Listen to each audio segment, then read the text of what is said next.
Ezequiel capítulo 29, vamos a leer todo el capítulo, del versículo 1 hasta el 21, leeremos en esta ocasión. Dice así: en el año 10º, en el mes 10º, a los 12 días del mes, vino a mí palabra de Jehová diciendo: Hijo de hombre, pon tu rostro contra Faraón, rey de Egipto, y profetiza contra él y contra todo Egipto. Habla y di: así ha dicho Jehová el Señor. He aquí yo estoy contra ti, Faraón, rey de Egipto, el gran dragón que yace en medio de sus ríos, el cual dijo: mío es el Nilo, pues yo lo hice. Yo pues pondré garfios en tus quijadas y pegaré los peces de tus ríos a tus escamas y te sacaré de en medio de tus ríos. Y todos los peces de tus ríos saldrán pegados a tus escamas, y te dejaré en el desierto a ti y a todos los peces de tus ríos. Sobre la faz del campo caerás, no serás recogido, ni serás juntado. A las fieras de la tierra y a las aves del cielo te he dado por comida.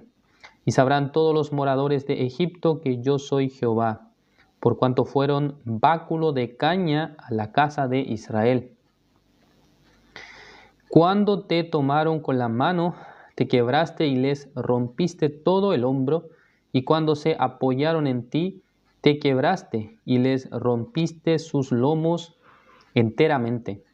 Por tanto, así ha dicho Jehová el Señor: he aquí que yo traigo contra ti espada, y cortaré de ti hombres y bestias, y la tierra de Egipto será asolada y desierta, y sabrán que yo soy Jehová, por cuanto dijo: el Nilo es mío y yo lo hice. Por tanto, he aquí yo estoy contra ti y contra tus ríos, y pondré la tierra de Egipto en desolación, en la soledad del desierto, desde Migdol hasta Sebene, hasta el límite de Etiopía. No pasará por ella pie de hombre, ni pie de animal pasará por ella, ni será habitada por 40 años. Y pondré a la tierra de Egipto en soledad, entre las tierras asoladas, y sus ciudades entre las ciudades destruidas estarán desoladas por 40 años. Y esparciré a Egipto entre las naciones, y lo dispersaré por las tierras. Porque así ha dicho Jehová el Señor: al fin de 40 años recogeré a Egipto de entre los pueblos entre los cuales fueren esparcidos, y volveré a traer los cautivos de Egipto, y los llevaré a la tierra de Patros, a la tierra de su origen, y allí serán un reino despreciable. En comparación con los otros reinos será humilde. Nunca más se alzará sobre las naciones, porque yo los disminuiré, para que no vuelvan a tener dominio sobre las naciones. Y no será ya más para la casa de Israel apoyo de confianza que les haga recordar el pecado de mirar en pos de ellos. Y sabrán que yo soy Jehová el Señor. Aconteció en el año 27, en el mes primero, el día primero del mes, que vino a mí palabra de Jehová diciendo: hijo de hombre, Nabucodonosor, rey de Babilonia, hizo a su ejército prestar un arduo servicio contra Tiro. Toda cabeza ha quedado calva y toda espalda desollada. Y ni para él ni para su ejército hubo paga de Tiro por el servicio que prestó contra ella. Por tanto, así ha dicho Jehová el Señor: he aquí que yo doy a Nabucodonosor, rey de Babilonia, la tierra de Egipto, y él tomará sus riquezas y recogerá sus despojos, y arrebatará botín, y habrá paga para su ejército por su trabajo con que sirvió. Contra ella le he dado la tierra de Egipto, porque trabajaron para mí, dice Jehová el Señor.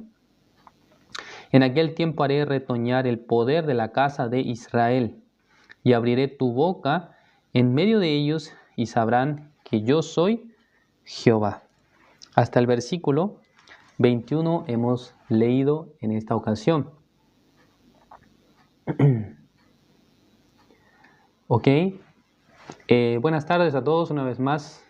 Les saludamos. Estamos comenzando una nueva jornada de estudio bíblico, como cada día, de lunes a sábado. Ayer hemos escuchado la enseñanza de Dios por medio del pastor Juan Kim, que nos compartía la palabra a través del libro de Hebreos, ¿no? Constantemente escuchando acerca de la enseñanza del libro de Hebreos. podemos distinguir con claridad cuál ha sido la obra que el Señor ha hecho en nuestras vidas, ¿no? Todos los hermanos que están hoy escuchando la palabra, debe considerar el libro de Hebreos como un libro muy, muy importante dentro de la fe, dentro de la creencia o dentro del antecedente bíblico que nos muestra con detalle cómo es que Dios, por medio de nuestro Señor Jesucristo, había cumplido su santa voluntad en este mundo. El libro de Hebreos, aunque no tiene un autor definido, o sea, se considera el libro de Hebreos como autor anónimo, a diferencia de otros libros de la Biblia. El libro de Hebreos es un libro que no tiene un autor que se adjudica la autoría de este libro, ¿no? No existe tal persona. Hay ciertas teorías, ciertas ideas, pero el libro de Hebreos en sí, así como no el libro de Romanos que está atribuido al apóstol Pablo, el libro de Hebreos no tiene un escritor o como digamos, ¿no? Un escritor, bien digo, que haya, digamos, puesto estas palabras, estos capítulos en el libro de Hebreos. Lo que sí nosotros podemos considerar es que el libro de Hebreos ha sido un libro que Dios ha permitido a los seres humanos en esta época también, ¿no? El libro de Hebreos es un libro muy importante que describe de manera detallada acerca del sacrificio antiguo. También nos habla o compara el sacrificio antiguo con el sacrificio verdadero que fue ejecutado por nuestro Señor Jesucristo. Por lo tanto, el libro de Hebreos viene a ser un antecedente histórico de la Biblia muy importante, o sea, un elemento que es histórico y también que es necesario para obtener la fe verdadera en la obra del Señor Jesucristo. Personalmente yo, en el año 2011, por un versículo en el libro de Hebreos, pude tener la certeza de la salvación. Hebreos capítulo 10, versículo 17 dice, añade, y nunca más me acordaré de sus pecados y transgresiones. En el libro de Hebreos dice que Dios no se acuerda de nuestros pecados y transgresiones, ¿no?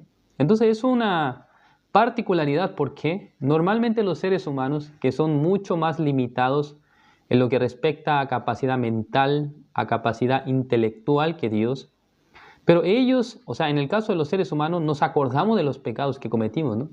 Cada uno de nosotros se acuerda cuando había cometido pecado, cuando había hecho algo malo en su vida. Pero qué interesante, ¿no? La Biblia nos muestra que Dios, quien es el creador del hombre, es el creador de este universo, Él no se acuerda de nuestros pecados.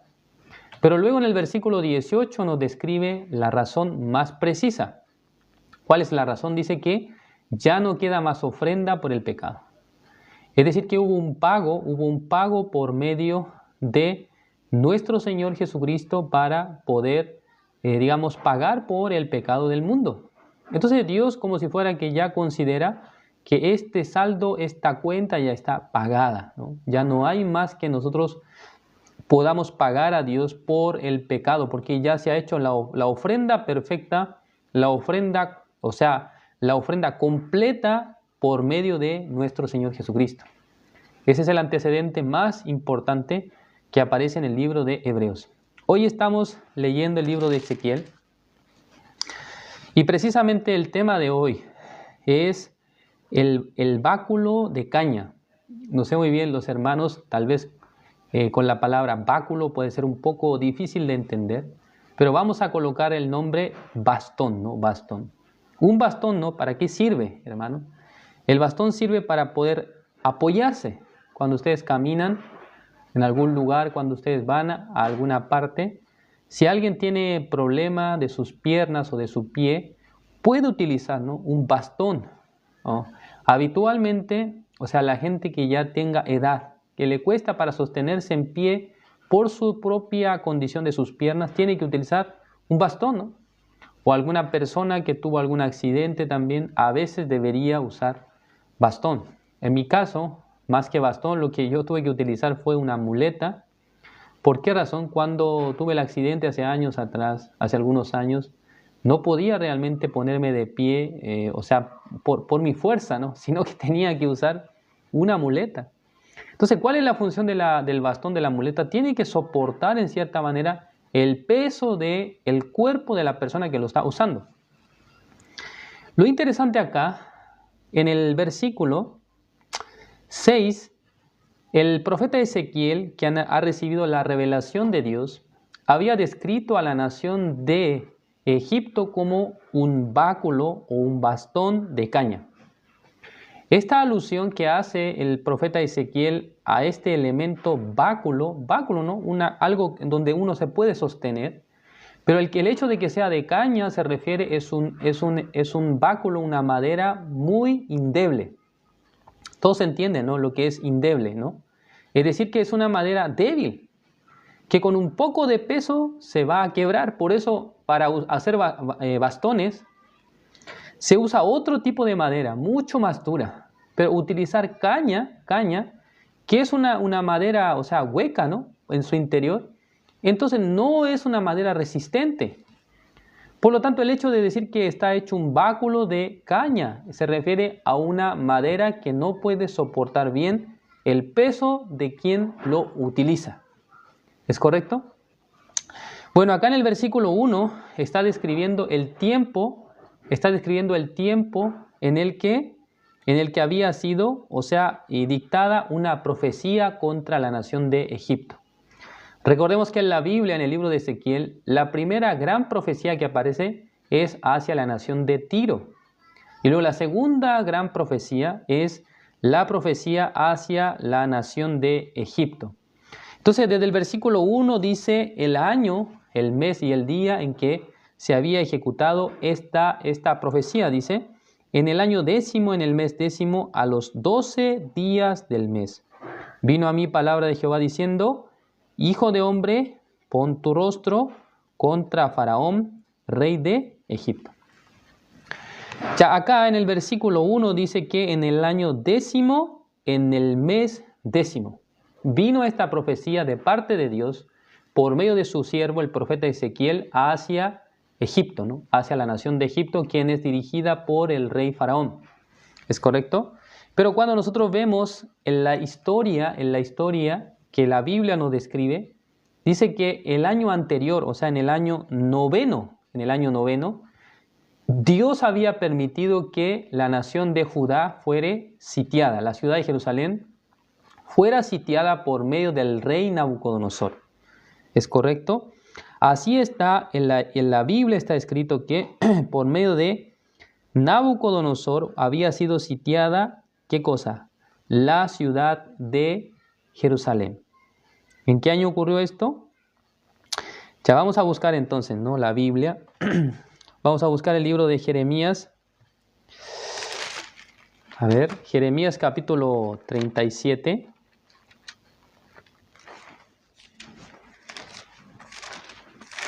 Vamos a buscar acá Jeremías capítulo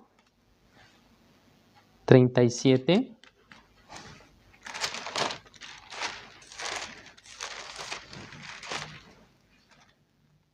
No, disculpe. Jeremías capítulo 39, ¿no? Jeremías capítulo 39, el versículo 1 dice: en el 9º año de Sedequías, rey de Judá, en el mes 10º, dice. Ya en el 9º año, dice, de Sedequías, rey de Judá, en el mes 10º. Así está escrito acá, ¿no? Dice que en el 9º año de Sedequías, o sea, en el año 589 aproximadamente, antes de Cristo, dice que la ciudad de Jerusalén fue sitiada por medio del rey Nabucodonosor, el rey de Babilonia. ¿Es correcto? Es en el año 589. Pero cuando nosotros vemos acá, en el año, o sea, dice acá en el libro de Ezequiel capítulo 29, en el año 10º, ¿no? O sea, un año después, en el mes 10º, ha venido esta profecía sobre la nación ¿de quién? De Egipto, ¿no? Egipto. Así está escrito acá. Dice que a través del profeta Ezequiel, Dios ha mandado una profecía contra la nación de Egipto. Especialmente está descrito a través de 7 profecías. Pero en el capítulo 29 solamente aparecen tres profecías contra Egipto.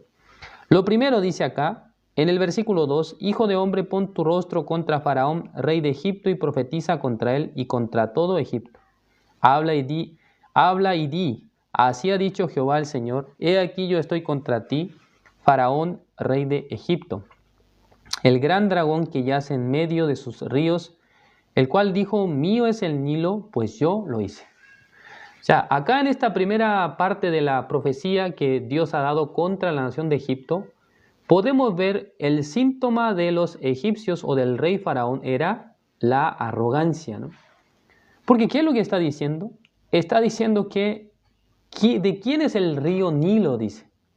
El Nilo no es un río que pasa en medio de la nación de Egipto. ¿Me comprende, no? El río Nilo también ha sido, conocido por la historia del libro de Éxodo, porque Moisés, a través del río Nilo, es que finalmente él llega a donde estaba la princesa de Egipto, ¿no? La hija de Faraón. Entonces el río Nilo es un río que atraviesa todo Egipto por el medio y que en algún sentido es un, digamos, en este caso, es un elemento natural que realmente da muchos beneficios a los egipcios. Entonces acá en el versículo 3 dice que el rey Faraón, el rey de Egipto, dice que mío es el Nilo, pues yo lo hice, ¿no? Entonces, hablando de esta palabra ya podemos entender, un corazón que está bien desubicado respecto al Creador, ¿no? Porque, hermanos, ¿quién es el que ha creado el río? ¿Quién ha creado los mares? ¿Quién ha creado este mundo? Es Dios, ¿no? Dios es el creador. Pero alguien que es un rey quiere atribuirse la creación del río Nilo, atribuyendo a sí mismo el poder de crear, más que el poder del creador, quien es Dios.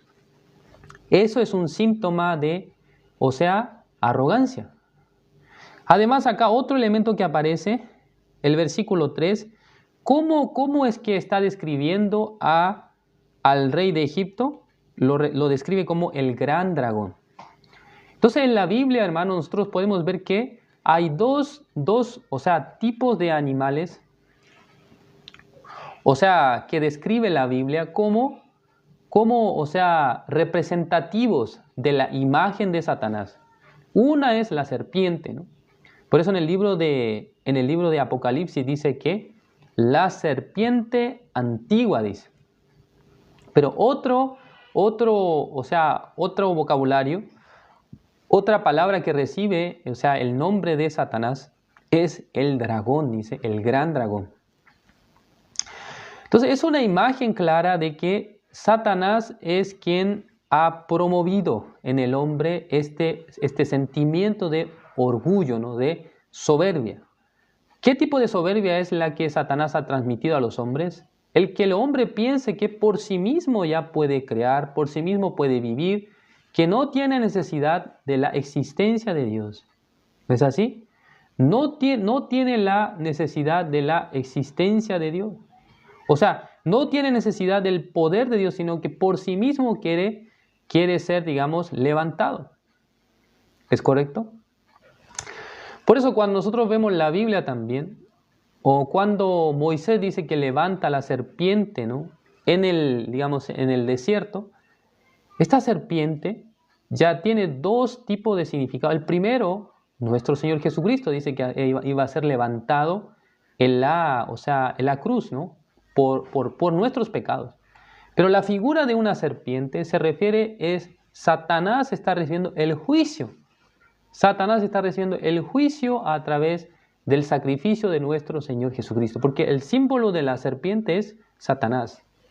Aparece en el libro de Génesis también. ¿Quién fue el que engañó a Eva? Fue una serpiente.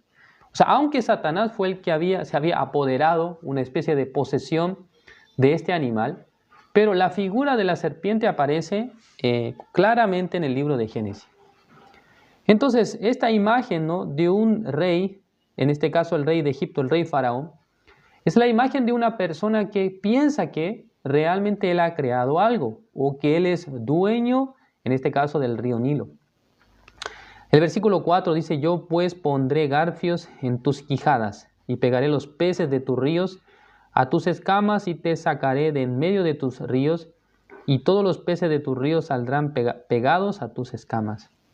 Versículo 5 dice, y te dejaré en el desierto a ti y a los peces de tus ríos, sobre la faz del campo caerás, no serás recogido ni serás juntado, a las fieras de la tierra y a las aves del cielo te he dado por comida.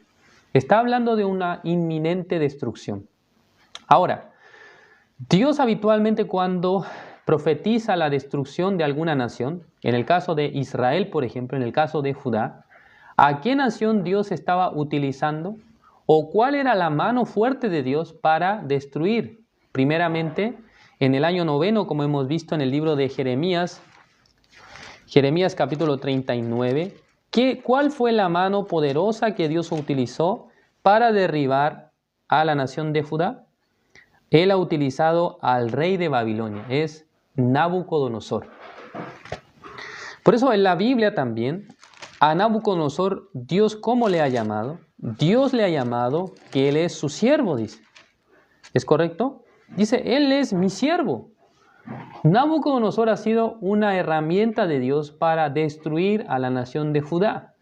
Ya, esta misma herramienta que Dios utilizó para destruir a la nación de Judá, ¿en qué año dijimos? Dice que en el año 9 de Sedequías, en el mes 10. ¿Sí? O sea, un año antes de que viniera esta profecía sobre Egipto, según el libro de Ezequiel, ya Dios había quebrantado, había sitiado la ciudad de Jerusalén. Había llegado la profecía sobre la ciudad de Jerusalén. Un año después, pasando un año, en el año 10, ya Dios había dado la profecía contra Egipto. También va a destruir a la nación de Egipto. Así está escrito en el libro de Ezequiel, capítulo 29. Ya la primera razón que hemos leído recién, su soberbia, corazón altanero. Yo fui quien creó el Nilo, porque el Nilo, como dije antes, si ustedes lo vieran en un mapa, aparece exactamente, ¿no? Por en medio de la nación de Egipto está atravesando todo el país, ¿no? ¿Sí? Está atravesando todo el país el río Nilo. Por eso el rey Faraón pensó que este río es mío, es de mi propiedad. Pero no es así, sino que el dueño del río, el creador de todo es Dios. Entonces Dios estaba realmente mostrando que el corazón del rey Faraón estaba bien enaltecido. Y luego en el versículo 6 dice, y sabrán todos los moradores de Egipto, ¿no? Estamos en Ezequiel capítulo 29, versículo 6. Y sabrán todos los moradores de Egipto que yo soy Jehová, por cuanto fueron báculo de caña a la casa de Israel, dice.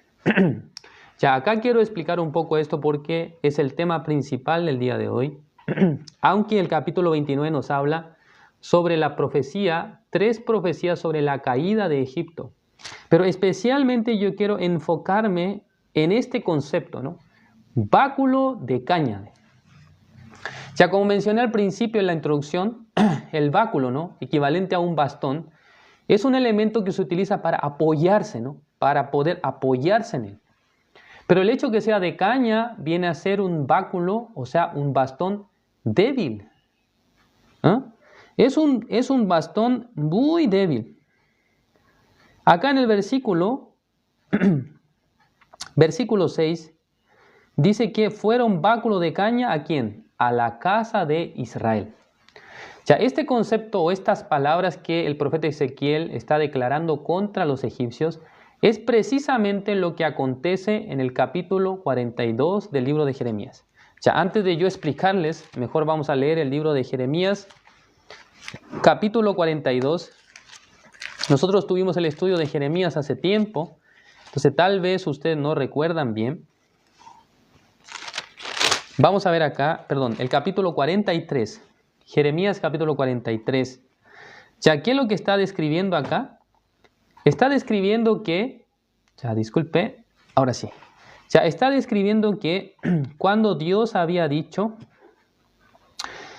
a los israelitas que estaban en Jerusalén que va a venir el rey Nabucodonosor para destruirlos, en ese momento ya le dijo que no se vayan a Egipto, que no se apoyen en Egipto. Pero aún así los israelitas dice que han emigrado a la tierra de Egipto. ¿Es correcto? Y vamos a ver acá, el libro de Jeremías capítulo 43, ya el versículo 1. Aconteció que cuando Jeremías acabó de hablar a todo el pueblo todas las palabras de Jehová Dios de ellos, todas estas palabras por las cuales Jehová Dios de ellos le había enviado a ellos mismos, dijo Azarías, hijo de Osaías, y Johanán, hijo de Carea. Y todos los varones soberbios dijeron a Jeremías, mentira dices, no te ha enviado Jehová nuestro Dios para decir, no vayáis a Egipto para morar allí, sino que Baruc, hijo de Nerías, te incita contra nosotros para entregarnos en manos, dice, de los caldeos. Cuando Jeremías les anunció a los israelitas que no huyan a Egipto, que no vayan a ese lugar, entonces un grupo de los varones dice que eran soberbios, ¿no? Dijeron a Jeremías, no, no es así. Estás mintiendo, no es que nosotros no tenemos que ir a Egipto, allá podemos refugiarnos. El rey Faraón nos cuidará, nos protegerá. ¿Es correcto? Ya él nos va a cuidar, ¿no? Él nos va a dar la protección. Si nosotros nos vamos a ese lugar, entonces ellos van a ayudarnos. ¿Qué pasó? Cuando los egipcios cuando Babilonia invade la tierra de Judá, los egipcios no pueden ayudarlos, ¿no? Ellos no pueden ayudarlos. ¿Por qué? Porque los egipcios también son tomados a través de el rey Nabucodonosor. Entonces, los israelitas estaban apoyándose en la nación de Egipto, pensando que ellos los pueden ayudar. Pero Jehová había dicho que no tienen que apoyarse en los egipcios, ¿no? ¿Por qué? Porque Dios también va a destruir la nación de Egipto por medio del rey Nabucodonosor. Además, va a entregar la nación de Egipto en la mano de Nabucodonosor. Eso explica un poco más adelante, ¿no? En el capítulo 29. Pero lo interesante acá es que ellos estaban apoyándose acá en el rey de Egipto, o sea, en el rey faraón de Egipto, pensando que a través de ellos la nación de Israel, de Judá, podía librarse de la mano de Faraón. Pero ahora sí vamos a ver el libro de Jeremías capítulo 37, donde aparece precisamente sobre este relato. Vamos a buscar el libro de Jeremías capítulo 37 del versículo 5 al 11. Vamos a ver acá. Dice así: Y cuando el ejército de Faraón había salido de Egipto y llegó noticia de ello a oídos de los caldeos que tenían sitiada a Jerusalén, se retiraron de Jerusalén. Entonces vino palabra de Jehová al profeta Jeremías diciendo: Así ha dicho Jehová, Dios de Israel, diréis al rey de Judá que os envió a mí para que me consultaseis. He aquí que el ejército de Faraón que había salido en vuestro socorro se volvió ¿a dónde? A su tierra en Egipto. Ya los judíos, los israelitas, estaban confiando en que los egipcios les van a ayudar. ¿Pero qué pasó acá? Los egipcios dice que se han devuelto, ¿no? En el versículo 7 dice: He aquí que el ejército de Faraón que había salido en vuestro socorro se volvió a su tierra en Egipto. Entonces, los judíos estaban confiando ¿en quién? En Egipto, que los podía librar de la mano de Faraón. ¿Pero esto era posible? ¿Esto tenía algún sustento? O sea, ¿era posible que a través de Egipto los israelitas fueran salvados? No es correcto. Entonces, esta nación de Egipto ha venido a ser motivo de un corazón que se ha confiado, en el caso de los israelitas, se han confiado en ellos, ¿no? Han tenido la confianza en la nación de Egipto, pero ellos no los podían salvar. ¿Por qué razón los israelitas confían tanto en Egipto? Creo que para ellos Egipto era la nación que podía hacer frente a Nabucodonosor. Pero, según el relato bíblico, finalmente Nabucodonosor, que fue levantado, ¿no? O que fue utilizado por Dios, finalmente también somete a la nación de Egipto. Ya, ¿qué es lo que quiero decir en esta noche? Ya vamos a pensar, ¿no? Israel, equivalente, ¿no? Al hombre, ¿no? Al ser humano, que quiere poner su confianza en algo distinto a lo que Dios me dice, a lo que Dios me quiere ofrecer.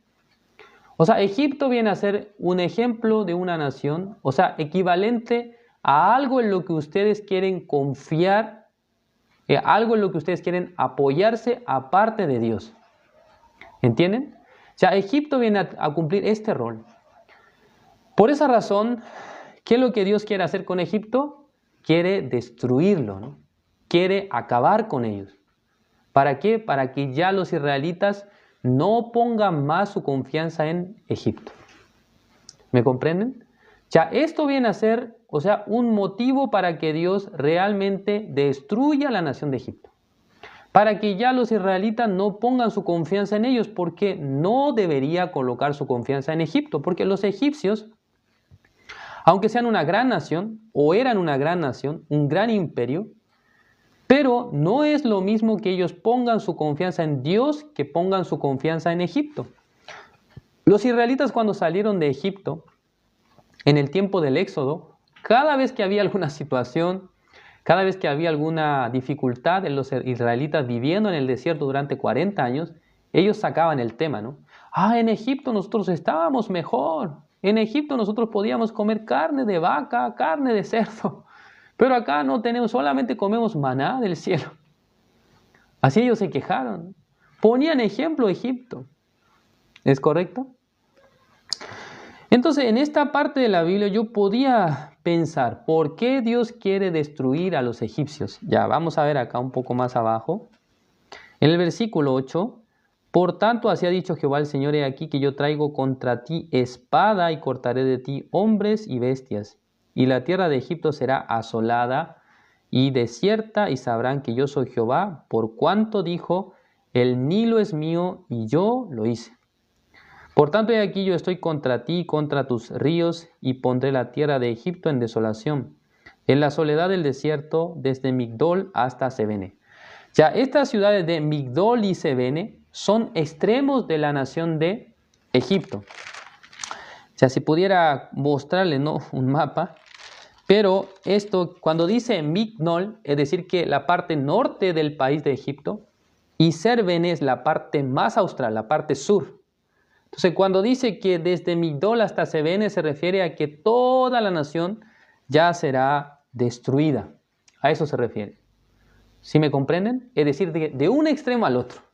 Es como que en Chile, digamos, como si fuera de Arica hasta Punta Arenas, ¿no? Un tipo de dicho que hay en Chile, o más que dicho, ¿no? Cuando habla acerca del país completo, señala desde Arica hasta Punta Arenas.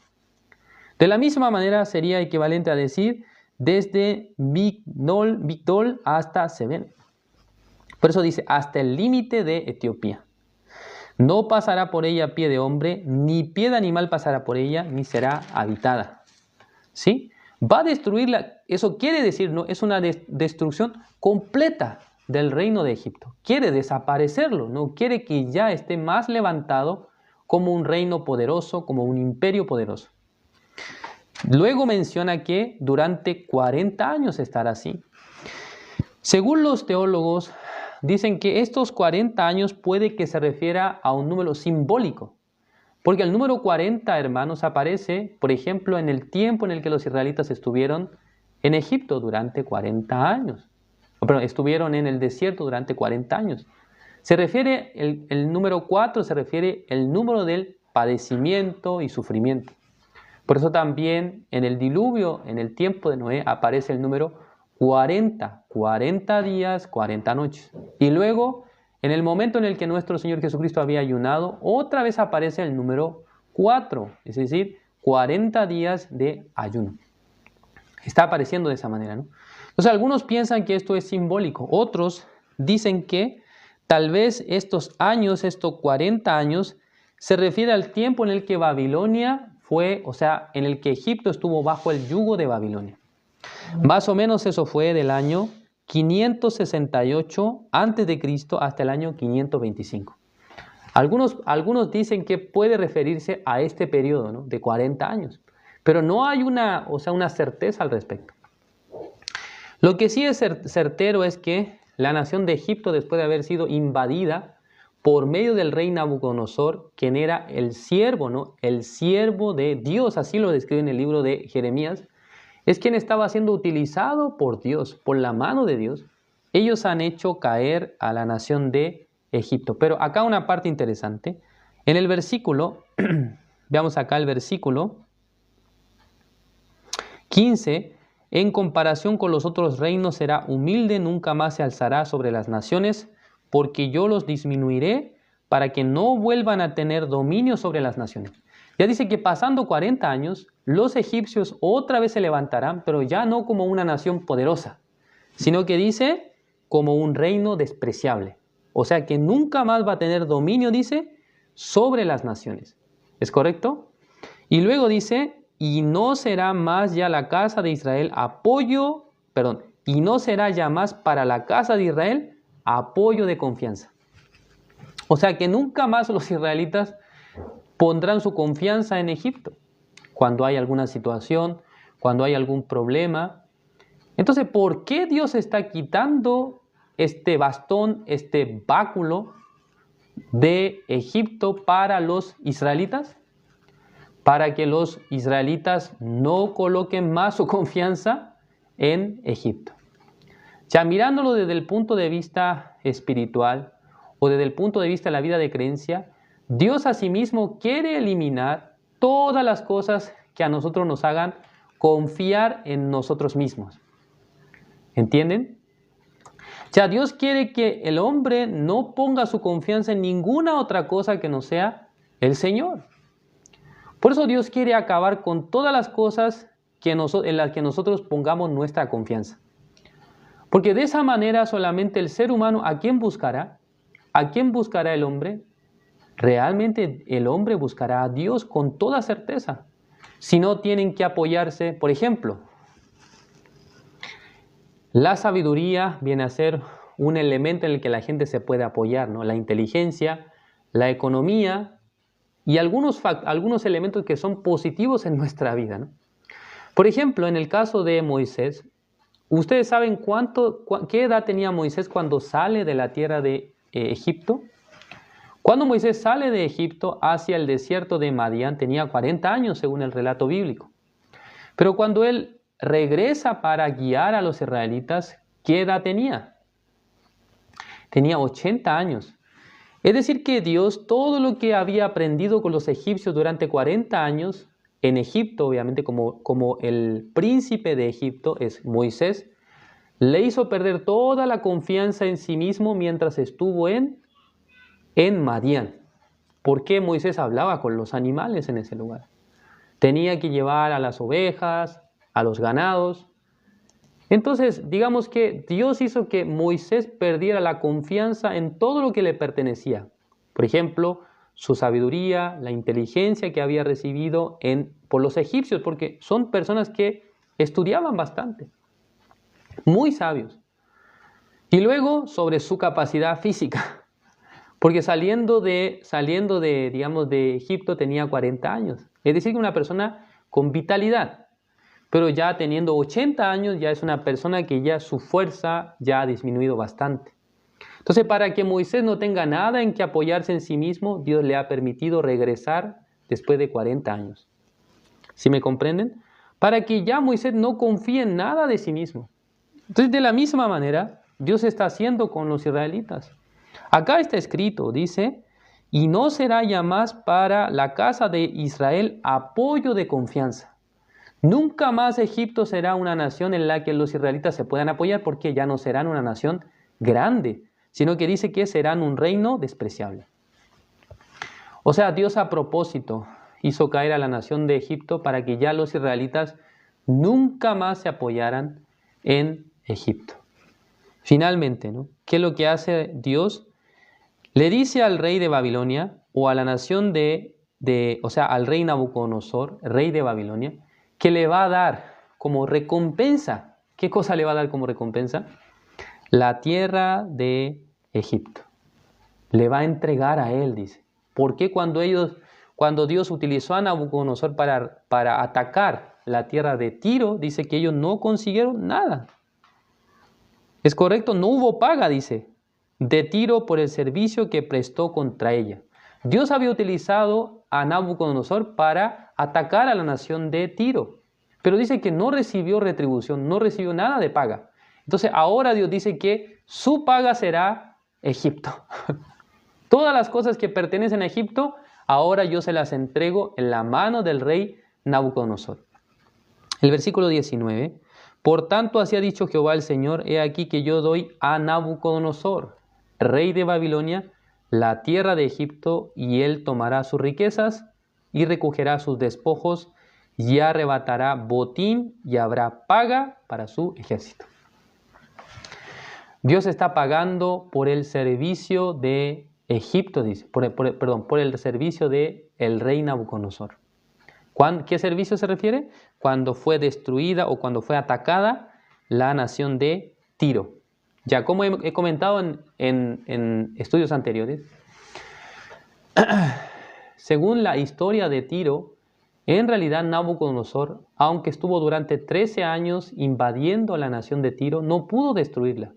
Sí ha hecho mermar el flujo del comercio y todas las cosas que pertenecen a Tiro, pero no ha sido hasta el tiempo del rey Alejandro Magno, en el año 332, quien fue el que, digamos, destruye la nación de Tiro.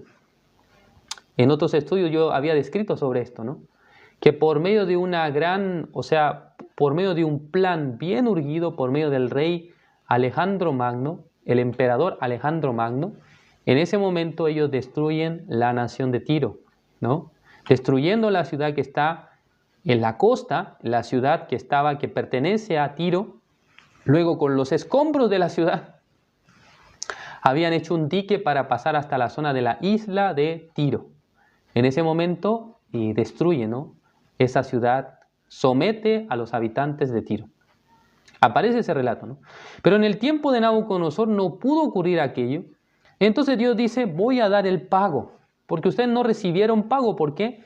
No pudieron destruir realmente la nación de Tiro. Insisto, la razón era porque Tiro, o sea, la nación de Tiro estaba dividida en dos partes. Una estaba en la costa, ¿no?, en la parte continental, y la otra parte estaba en una isla.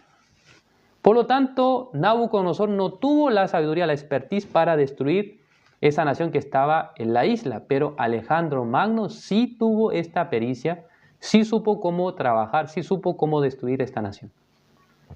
Entonces acá dice que el rey Nabucodonosor no obtuvo el pago por atacar a Tiro, pero ahora, por medio de Egipto, voy a entregártela, ¿no? Es el pago de tu servicio. Hermanos, la Biblia nos muestra con mucho detalle. Dios no quiere que nosotros nos apoyemos en otra cosa, sino en Dios. Dios no quiere que nosotros busquemos otra manera o una confianza en la que podamos tener en algo nuestro. Dios no quiere que el hombre confíe en sí mismo. No quiere que el hombre confíe en algo bueno que él tenga, sino que 100% poner su confianza en el Señor. 100% poner su confianza en nuestro Señor Jesucristo. ¿Entienden, no? Entonces, para recibir la salvación también, Dios no quiere que nosotros nos apoyemos en algo que nosotros podemos hacer. Por eso nos dio la ley. Por eso nos entrega la ley. Para que el hombre no confíe en sí mismo que por su obra pueda llegar a obtener la salvación, sino que el único que puede darnos esta gran salvación, nuestro Señor Jesucristo, la obra redentora de Cristo Jesús. En la vida de creencia también. Realmente Dios quiere que nosotros no confiemos en nada nuestro, sino que 100% confiar en nuestro Dios, quien nos ayudará, quien nos bendecirá, quien nos dará todas las cosas. Bueno, para finalizar, a ver si puedo recordar. Hay una palabra, ¿no?, en la Biblia.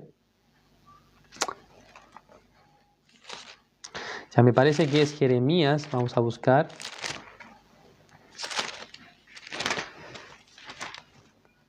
Creo que es Jeremías capítulo 17. Jeremías capítulo 17. El versículo 5 dice: Así ha dicho Jehová, maldito el varón que confía en el hombre, y pone carne por su brazo, y su corazón se aparta de Jehová. Será como la retama en el desierto, y no verá cuando viene el bien, sino que morará en los sequedales, en el desierto, en tierra despoblada y deshabitada, ¿no? Maldito, dice, el que confía en el hombre, el varón que confía en el hombre. Versículo 7, bendito el varón que confía en Jehová, ¿ah?, y cuya confianza es Jehová, dice. Hermanos, Dios quiere que nosotros solamente confiemos en Él, que no confíe en otra cosa, en algo nuestro, en algo que nosotros pensamos que sea destacado en nosotros mismos, ¿no?